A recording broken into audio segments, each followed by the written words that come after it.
ଜନ୍ମ ଯେବେ ପଡ଼ିବ ଏ ଶୀତ ଦିନ କଥା, ସେତେବେଳେ ନିଜେ ବି ଜାଣିନଥିବେ ଯେ ମୁଁ ଗୋଟେ କୁକୁର ବୋଲି, କାରଣ କୁକୁର ଜନ୍ମ ହେଇଥିବେ। କୁକୁର ଜନ୍ମ ହେଇଥିବେ, ସେ 4, 5, 6, 7ଟା ଭାଇ ଭଉଣୀ ହେଇକି ଜନ୍ମ ହେଇଥିବ। ଲୋକମାନେ ସେରା ରହିବାକୁ ପଡ଼ିବ। ଦିନ ହେଲା ମାନେ ଖରାରେ କିଛି ମୁହୂର୍ତ୍ତ 12 ଘଣ୍ଟା, ତାପରେ ପୁଣି 12 ଘଣ୍ଟା ଶୀତ। ଭାଇ ଇଏ ହେଉଛି ଚିକେନ, ମୋ ବାପା ଆଣିଥିଲେ, ଏଟା କରିଥିଲେ, ସେଟା କରିଥିଲେ, ଏଇଟା ତ ଗରମ ମସଲା ପଡ଼ିଲା, ମିଟ୍ ମସଲା ପଡ଼ିଲା, ପିଆଜ ରସୁଣ, ଇଏ ହେଉଛି ଧନିଆ ଗୁଣ୍ଡ, ଏସବୁ ଛାଡ଼। ଭଗବାନ ଏତେ ସାଧାରଣ, କ୍ଷମା କରିଦିଅନ୍ତି। ଯେତେବେଳେ ଦୁଃଖ ଦେବେ ନା, ତୁମର ହାଲିଆ ଟାଇଟ୍ କରିକି ଛାଡ଼ିଦେବେ।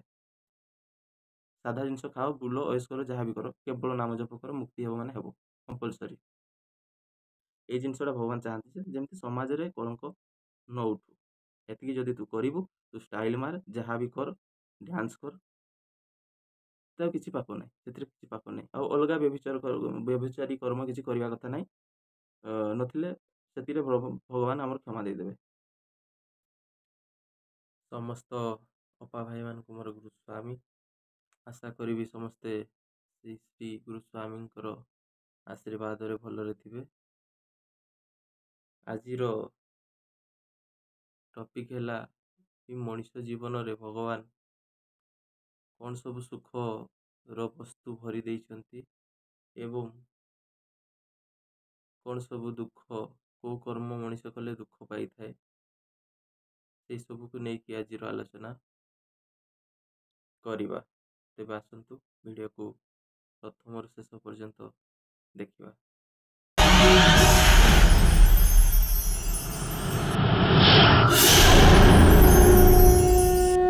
ଆଜିର ବିଷୟବସ୍ତୁ ହେଲା ମଣିଷ ଜୀବନ ଆମେ ପାଇଛେ।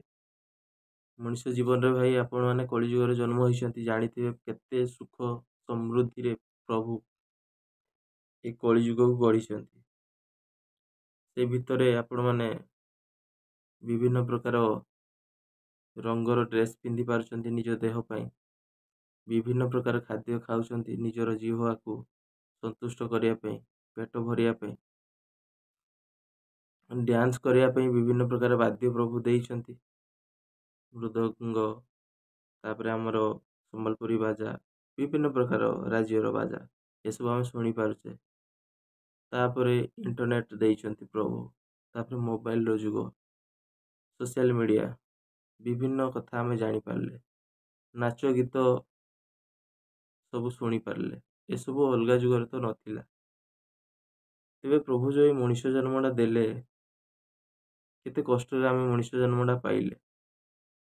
କୁହାଯାଏ ଅନେକ ଜନ୍ମ ତପ ଫଳେ, ମାନବ ଜନ୍ମ ଏସ ଏଳେ।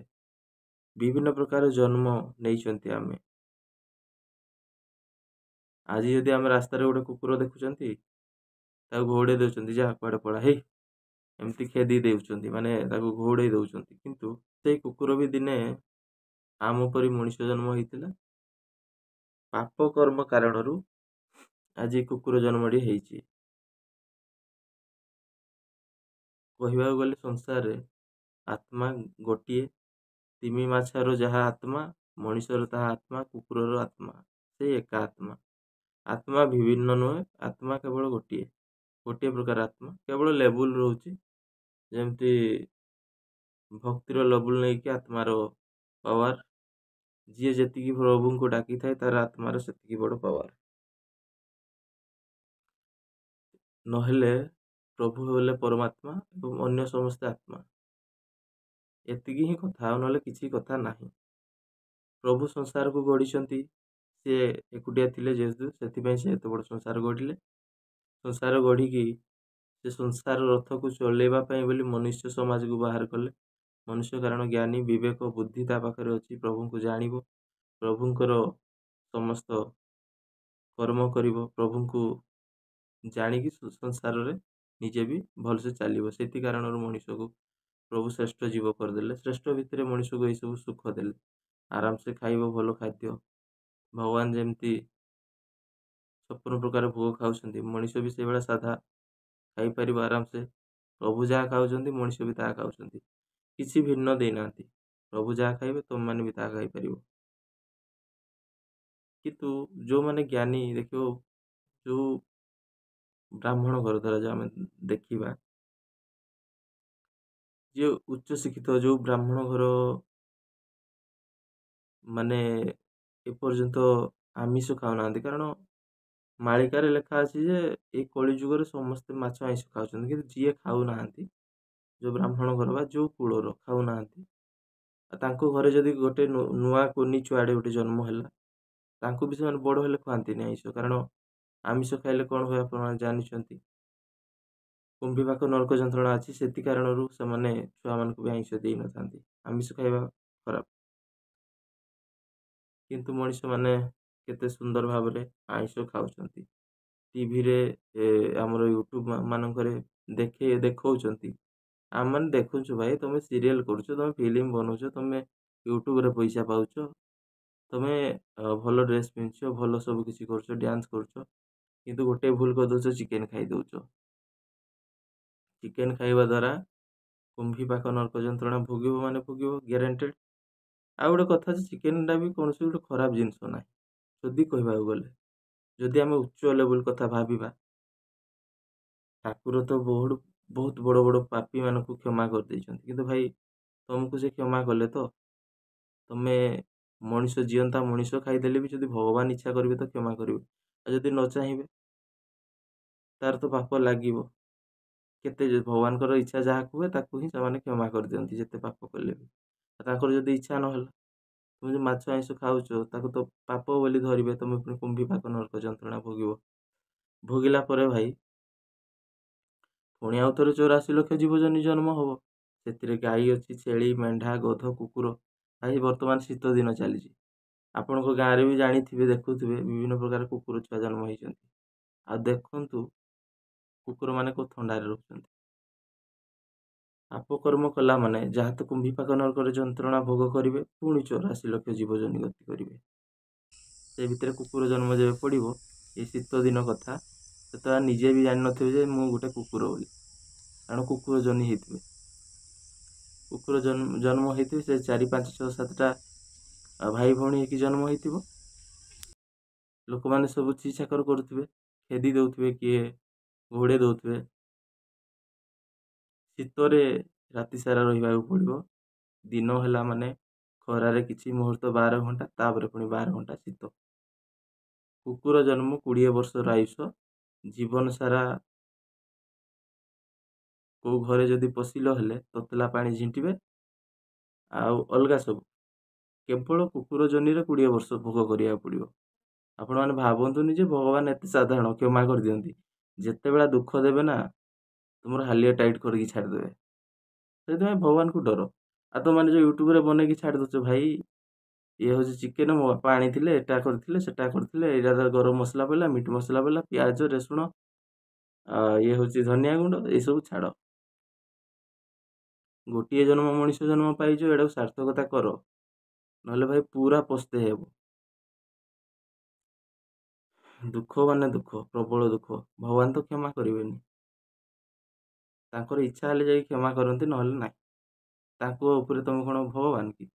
ଭଗବାନ ତ ଜଣିଏ, ଏକ ବ୍ରହ୍ମ ଦ୍ୱିତୀୟ ନାସ୍ତି। ସେଇ ସବୁ କ୍ଷମା କରିବେ, ସେଇ ଜଗନ୍ନାଥ କ୍ଷମା କରିବେ। ଆପଣଙ୍କ ଭାଷାରେ ସେଇ କୃଷ୍ଣ, ରାମ, ଯାହା ଯେଉଁ ଠାକୁରଙ୍କୁ ମାନୁଛନ୍ତି, ସେଇ ଜଣେ ବ୍ରହ୍ମ, ସିଏ ହିଁ କ୍ଷମା କରିବେ। ଯଦି କ୍ଷମା ନ କଲେ ଏଇସବୁ ଭୋଗିବ ଭାଇ, ବାଧ୍ୟ। ଆଉ ତ ଭାଇ ଆମେମାନେ କ'ଣ ପାଇଁ ଏତେ ସବୁ ଦୁଃଖ ଭୋଗିବା କହିଲେ? ଆମେ ଦେଖୁଛୁ ଆପଣମାନେ ଭଲ ୟୁଟ୍ୟୁବରେ ଛାଡ଼ୁଛନ୍ତି, ଇନଷ୍ଟାଗ୍ରାମ ଛାଡ଼ୁଛନ୍ତି, ବିଭିନ୍ନ ପ୍ରକାର ସୋସିଆଲ ମିଡ଼ିଆରେ ଛାଡ଼ୁଛନ୍ତି। ସାଧା ଜିନିଷ ଖାଆନ୍ତୁ। ଦେଖୁଛନ୍ତି ଦିନ ଦିନ ଆକାରରେ ବିଭିନ୍ନ ଲୋକ ମରିଯାଉଛନ୍ତି, ଏବେ ବି ଦେଖୁଥିବେ ସୋସିଆଲ ମିଡ଼ିଆରେ।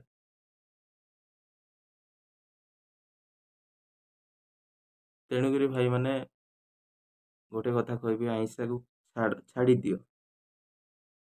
ଦେଖ, ସାଧା ଲୋକ ପାଇଁ ଭଗବାନ ବି ଆମ କଥା ବହୁତ ଚିନ୍ତା କରନ୍ତି। ମା ଗର୍ଭରୁ ନେଇକି ଚିନ୍ତା କରି ଆସିଛନ୍ତି। ମା ସ୍ତନରେ କ୍ଷୀର ପାନ ଦେଲେ, ବଡ଼ ହେଲା ପରେ, ତାପରେ ଆମେ ଯେତେବେଳେ ବଡ଼ ହେଲେ, ବିଭିନ୍ନ ପ୍ରକାର ଖାଇବା, ଆମେ ଯଦି ସାଧା ଖାଇବା, ତେବେ ପ୍ରଭୁ ଆମ ପାଇଁ ଛତୁ ବନେଇଛନ୍ତି, ଛତୁ ପନିର ଦେଇଛନ୍ତି। ଛତୁରେ ସେ ଆମିଷର ବାସ୍ନା, ସେ ଏକା ସ୍ୱାଦର, ଟିକେ କେବଳ ଭିନ୍ନ ରହିବ, ନହେଲେ କିନ୍ତୁ ଏକା। ପ୍ରଭୁ ଏତେ ବି ନିଷ୍ଠୁର ନୁହନ୍ତି, ସାଧା ଲୋକମାନଙ୍କ ପାଇଁ ଛତି ଦେଇଛନ୍ତି। ଏଗୁଡ଼ା ଭାଇ ସତ, 100% ସତ। ତେଣୁକରି ଭାଇମାନେ ଆମିଷକୁ ଛାଡ଼। ଭାଇ ଆମିଷ କ'ଣ ଗୋଟେ ଜିନିଷ? ନିଜ ଦେହ ବି ସେଇ ଏକା ମାଂସ, ନିଜର ମାଂସ ଯାହା ଟେଷ୍ଟ, ସେ ବ୍ରଏଲର, କୁକୁଡ଼ା ଯାହା ବି ଖାଉଛନ୍ତି, ଖାସି ଫାସି, ସେ ଏକା ଟେଷ୍ଟ, ଅଲଗା କିଛି ନାହିଁ।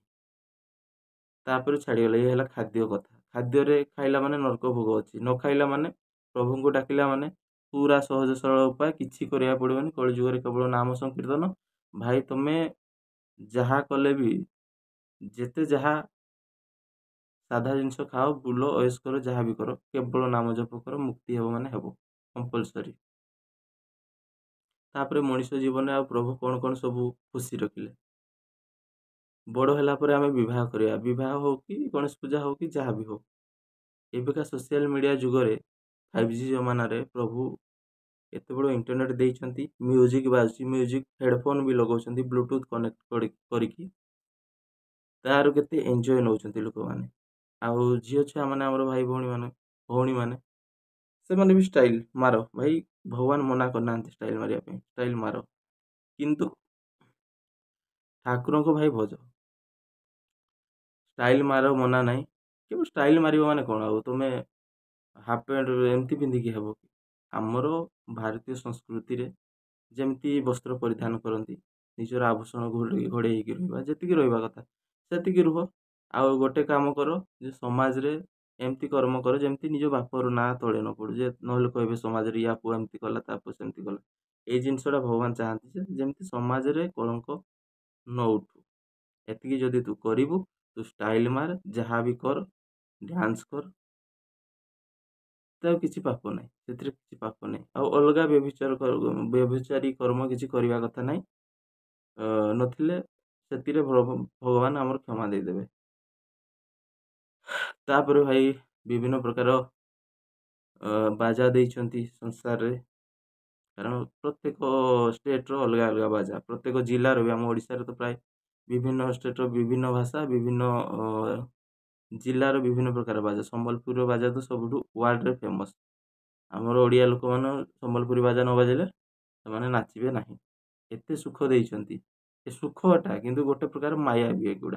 ଏଗୁଡ଼ା ଦେଇକି ପ୍ରଭୁ ସଂସାରର ଲୋକମାନଙ୍କୁ ମାୟାରେ ପକେଇ ଦେଇଛନ୍ତି। ତାମାନେ ଏଇଆ ନୁହେଁ କି ମାୟା ତ ପ୍ରଭୁ ବି ଆସିଥିଲେ, ଠାକୁର ଶ୍ରୀ ଶ୍ରୀ କେଶବ ଚନ୍ଦ୍ର ନିଜେ ଜଗନ୍ନାଥ ଠାକୁର ଆସିଥିଲେ, ତାଙ୍କର ଯେଉଁ ସତ୍ସଙ୍ଗରେ କ'ଣ ଏଗୁଡ଼ାରେ ବାଜୁନଥିଲା କି? ବାଜୁଥିଲା।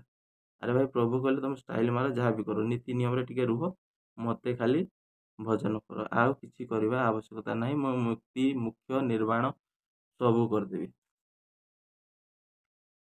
ସଂସାରରେ ଜନ୍ମ ହେଇଛେ ମାନେ ତ ନିତ୍ୟ କର୍ମ କରିବା। ଭାଇ ଭଉଣୀ ମା ସ୍ନେହରେ ତ ବାନ୍ଧି ହେଇକି ରହିବାକୁ ପଡ଼ିବ। ଭଗବାନ ବି କହିଛନ୍ତି କର୍ମ ଜଞ୍ଜାଳ କରିବା। ଭଗବାନ ଏତେ ସୁଖ ଦେଇଛନ୍ତି, କିନ୍ତୁ ଭାଇ ଗୋଟିଏ ଭୁଲ କରନି କେବେ ବି, ମାଛ ଆଇଁଷ ଖାଅନି, ଭୁଲ ରାସ୍ତାକୁ ଯାଅନି, କେବଳ ଭଗବାନଙ୍କ ନାମ ଜପ କର, ବାକି ଯାହା କରୁଛ କର, ପାପ କର୍ମ କରନି। ଷ୍ଟାଇଲ୍ ମାରିଲେ ଚଳିବ, ଷ୍ଟାଇଲ୍ ମାରିବାକୁ ଭଗବାନ ମନା କରିନାହାନ୍ତି, ସେ ଦେଇଛନ୍ତି ଜାଣିକି କଳିଯୁଗରେ ଏସବୁ ହବ ବୋଲି। କିନ୍ତୁ ନାମ ଜପ ଟିକେ ମନରେ ମନରେ କରିବା କଥା। ଆଉ ଏଗୁଡ଼ା ନ କଲେ ତ ଭାଇ ମାନେ ବେଶୀ ମାୟା ଘାଣ୍ଟି ଦେବ ନା, ନହେଲେ ନାମ ନ ଘୋଷିଲେ ମାୟା ତମକୁ ଘାରିବ। ଷ୍ଟାଇଲ୍ ମାର, ଗୀତ ଶୁଣ, ମ୍ୟୁଜିକ୍ ବାଜାଅ, ଯାହା କରୁଛ ଡ୍ୟାନ୍ସ କର, ଯାହା କର, ପ୍ରଭୁଙ୍କୁ ମନରେ ମନରେ ଟିକେ ଭଜନ କର।